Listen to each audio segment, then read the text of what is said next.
Kamala Harris finally heading to Arizona, but she's not going to the border. Do you have any plans to visit the border in Arizona? I've visited the border. I will not on this trip, but I have, and I will again. Well, there you go. Let's go to the Patriot Mobile Newsmaker line. Congresswoman Debbie Lesko, who represents Arizona's 8th Congressional District, is there. Congresswoman, what say you? Hey, Todd, how are you doing? I'm good. Thanks for asking. It's typical of the Biden administration. I mean, Joe Biden finally went to the border for more of like a photo op because of pressure saying, where have you been? He hasn't for, 40 years been to the border. And he appoints Kamala Harris as his border czar, but she's only visited once. Comes to Arizona, very close to the border, decides not to go there. And it just shows the American people their priorities. I mean, the December border encounter numbers are going to be coming out soon, and they expect they'll exceed 250,000 illegal immigrant encounters that we know of. Those are the ones that they caught or processed. And then, of course, there's a bunch of runaways. This is just totally unsustainable. And what does the Biden administration do to say they're trying to solve it?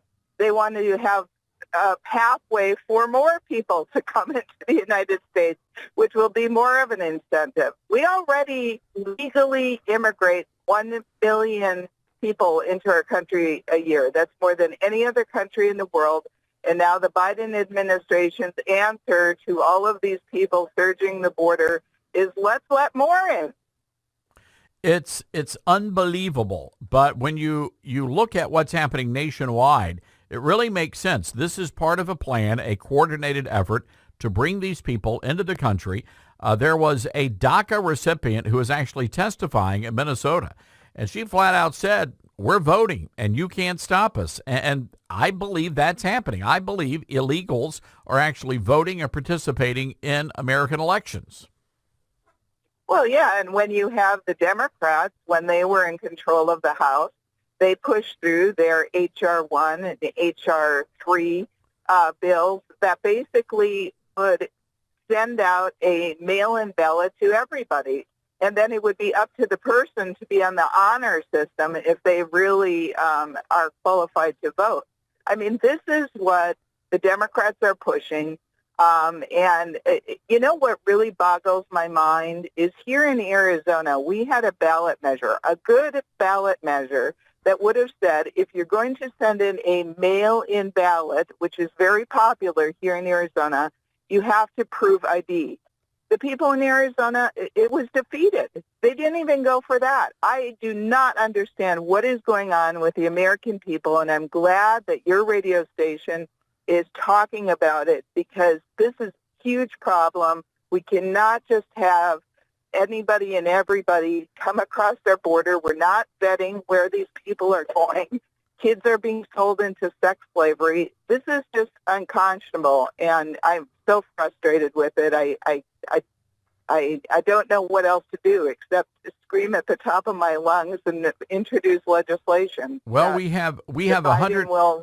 We have 140 radio stations around the nation are doing that, Congresswoman, and we're proud to offer you a platform on the show to talk about these issues. Want to pivot to what's happening in Washington, D.C. with the congressional investigations, the Biden documents. Now we're getting word that there was apparently some collusion between the Justice Department and the Bidens to hide all of this information before the midterm elections.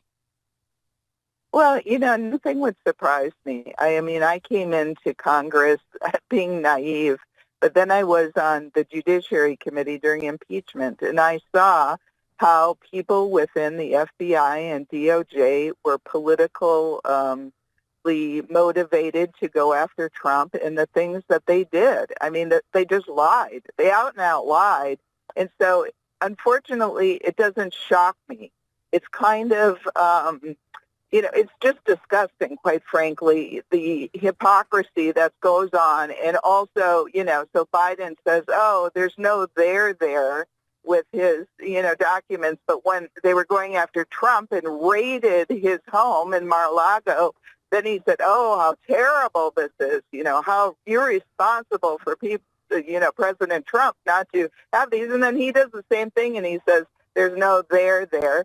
And the Department of Justice doesn't raid his, homes. In fact, if you're saying what you're saying is true, they coordinated and said, oh, don't worry about it. Let's not raid you. We'll just cooperate with you, but not raid your place. Unbelievable. I'm wondering what you think is going to happen eventually here, because we've seen these investigations in the past. Do you think that anyone is going to be held accountable here? God, I hope so. But, that whole thing that happened with President Trump on the first impeachment, what happened? The one guy was finally found guilty of something within the Department of Justice, and I can't remember what punishment he got, but it wasn't very severe. And so that's the problem. The American people and myself, serving in Congress, see the difference between how they treat conservatives and how they treat liberals, how they treat President Trump, and how they treat President Biden. And that's what the American people are upset about. I'm so glad that Republicans got back the majority in the House, because I know that Jim Jordan, Judiciary Committee Chair, and the Chair of Oversight and Accountability Committee, Jamie Comer, is going to go after this. And of course, then McCarthy also set up the Church Committee to go after the weaponization of Biden's agencies against the American people. So we're going to have a lot of hearings, and I think a lot of things will be brought to light. One of the things I'm really curious about, in addition, is why wasn't the Capitol secured on January 6th? I want to know what happened there, and that's one of the investigative things I will be focusing on. All right. Well, Congresswoman, we certainly appreciate the great work you're doing. So happy that you are back in Congress. And, of course, today also an exciting day in Washington as thousands are gathering to March for Life. Oh, I know. That's fantastic. And can you believe that 210 House Democrats voted against giving medical care to a baby born alive after a failed abortion? Only one Democrat voted with all the Republicans to protect the baby, and one Democrat voted present. All the rest voted to basically leave to die a baby that was born alive. This is outrageous, unconscionable. I just don't even understand it. All right. Well, we are going to leave it there. So, Congresswoman, thank you again. Congresswoman Debbie Lesko from the great state of Arizona.